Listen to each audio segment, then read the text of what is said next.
नमस्कार दोस्तों, मैं राम गोपाल और आप देख रहे हैं मेरा यूट्यूब चैनल एजुकेशन पॉइंट। आज हम इस अध्याय में डेटाबेस की अवधारणाएं के बारे में पढ़ेंगे। तो दोस्तों, आज हम इस वीडियो में क्या क्या समझेंगे, मैं आपको एक नज़र में बता देता हूं। डेटाबेस की धारणाएं क्या हैं, डेटाबेस के फंडामेंटल, डेटाबेस के प्रकार, डेटाबेस के अवयव, डेटाबेस प्रबंधन प्रणाली,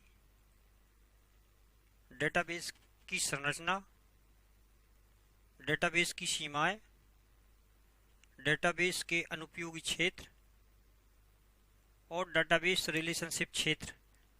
आज हम इस वीडियो में इन बिंदुओं पर चर्चा करेंगे। तो दोस्तों, अगर आप मेरे YouTube चैनल पर पहली बार हैं तो वीडियो को सब्सक्राइब करें, साथ ही लाइक करें और अधिक से अधिक शेयर करें। साइड में मेरे बेल आइकन को जरूर दबाएं जिससे आने वाले अपडेट वीडियो के नोटिफिकेशन आपको सबसे पहले मिल सकें। चलिए दोस्तों, स्टार्ट करते हैं। आप वीडियो को शुरू से अंत तक जरूर देखें। सबसे पहले पढ़ेंगे डेटाबेस की धारणाएं।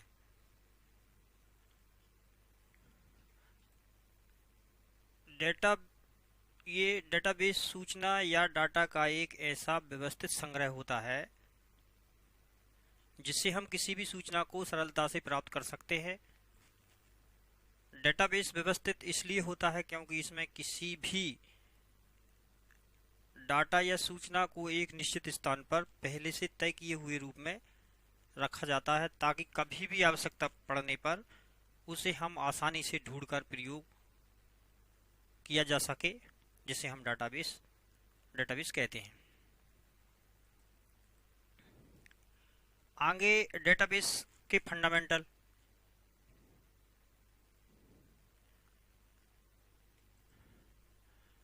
डेटाबेस को परिभाषित करने के लिए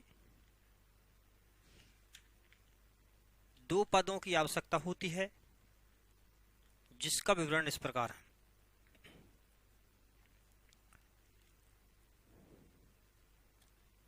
डेटा किसी वस्तु, व्यक्ति या समूह के बारे में किसी तत्व जानकारी को डाटा कहा जाता है। किसी व्यक्ति का नाम, किसी वस्तु का वजन तथा मूल, किसी कक्षा के विद्यार्थियों, उम्र आदि, ये सभी डेटा के उदाहरण हैं।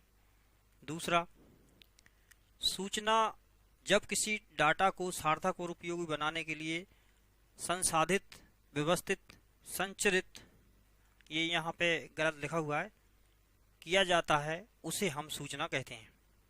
तो ये डेटाबेस के फंडामेंटल हैं। आगे डेटाबेस के प्रकार। डेटाबेस मुख्य रूप से तीन प्रकार का होता है जो निम्नलिखित है।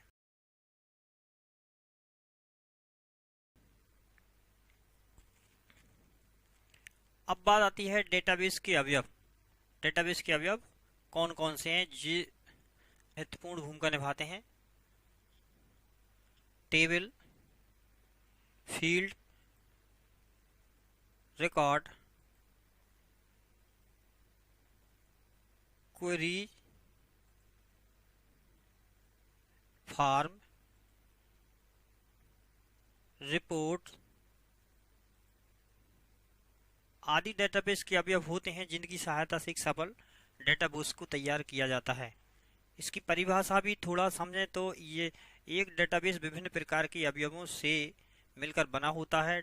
डेटाबेस का प्रत्येक अवयव ऑब्जेक्ट कहलाता है, जो मैंने आपको ये बताए हैं ना, कहलाता है। प्रत्येक डेटाबेस फाइल में आप अपने डाटा को विभिन्न सारणियों में विभाजित कर सकते हैं। फॉर्म के माध्यम से सारणी को डाटा को देख सकते हैं।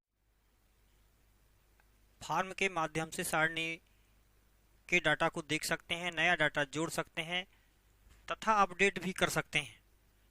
क्वेरीज के माध्यम से आवश्यकता अनुसार सारणियों में से डाटा को खोज सकते हैं तथा पुनः प्राप्त कर सकते हैं। और रिपोर्ट के माध्यम से डाटा का विश्लेषण तथा डाटा को एक विशेष लेआउट में प्रिंट कर सकते हैं। तो दोस्तों, ये डेटाबेस के मुख्य कह सकते हैं, ये अवयव हैं। इनकी सहायता से हम डेटाबेस को तैयार करते हैं। आगे डेटाबेस प्रबंधन प्रणाली। कंप्यूटरीकृत डेटाबेस के निर्माण तथा रखरखाव के लिए हमें एक विशेष प्रकार के सॉफ्टवेयर की आवश्यकता होती है, जिससे हम डेटाबेस प्रबंधन प्रणाली कहते हैं। डेटाबेस की मुख्य विशेषताएं होती हैं: डेटाबेस का निर्माण करना, नए डेटाबेस को शामिल करना या जोड़ना, वर्तमान डाटा को संपादित करना, डाटा को अस्थायी रूप से मिटाना, सूचना पत्र ढूंढना या प्राप्त करना, डाटा को क्रमबद्ध रूप से व्यवस्थित करना, आकर्षक तथा अर्थपूर्ण रिपोर्ट को डिजाइन करना या प्रिंट करना। ये सभी डेटाबेस प्रबंधन प्रणाली। आगे डेटाबेस की संरचना। डेटाबेस की संरचना 3 स्तरों से मिलकर बनी होती है, जिसका विवरण इस प्रकार है: आंतरिक स्तर, विचार संबंधी स्तर, बाहरी स्तर। डेटाबेस के लाभ।